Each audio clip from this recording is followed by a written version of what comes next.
Hi. As you're well aware, I made a video that was a shout out to I'm Your Alibi. I watched the video a couple of times to make sure I covered everything. Unfortunately, I didn't cover all of the details that I put in the video.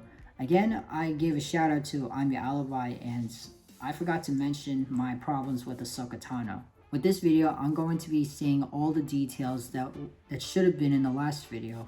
What's my problem with Ahsoka Tano? I'm going to tell you. First of all, George Lucas created the Clone Wars series itself. Dave Filoni created Ahsoka Tano. People are thinking George Lucas created Ahsoka Tano. Well, they got that information by Wikipedia or something. I'm going to be called sorts of names like fake news or any kind of bad word, which I'm not going to mention on this video because I have this kind of experience. Just to inform you, I don't care what you think. Going back to Ahsoka Tano, like all good franchises, she's the kind of idea just to lure in new audiences. When it comes to Star Wars and when Dave Filoni is involved, that's all he cares about, his creation. You can't go along with a storyline unless Ahsoka Tano is involved. Not to mention there's also the detail of family, when Star Wars is not always about family. If you watch the documentary of The Mandalorian Season 2, which is on Disney Plus, you can see that's all he talks about. Fletcher McGee, Rainchild, Zeke Jr. I get it! Also, I didn't feel right with Ahsoka Tano being created. When they put out the trailer in 2008, I was thinking, why did they do this? I don't feel right. It doesn't feel like Star Wars.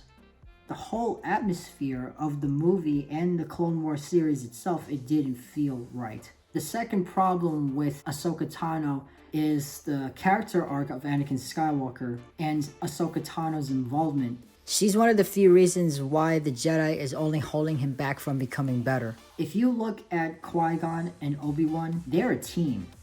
They can disagree on things, but they could still go ahead and complete their missions. With Anakin and Ahsoka, they act like children. They give each other names, they compete with their battles.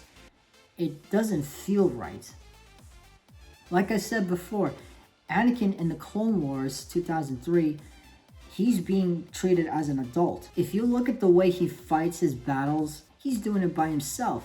Sure, he's got an army with him, but he's saving all the lives of the Republic. Just like Luke Skywalker, his son. He does the same thing. Look at him when he gets his lightsaber in Return of the Jedi. He gets his lightsaber, he ignites it, and then he starts fighting everybody to save his friends. Actually, that's true and not true, because at the same time in Return of the Jedi, his friends are fighting for their lives at the same time. Going back to Anakin Skywalker, when you look at the 2008 Clone Wars, he's only being held back because Ahsoka is his apprentice, and they make him feel useless.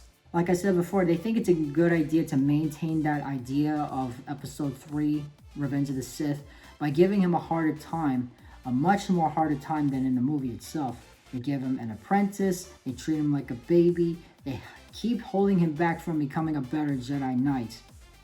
Those are my problems with Ahsoka Tano. I hope I covered everything.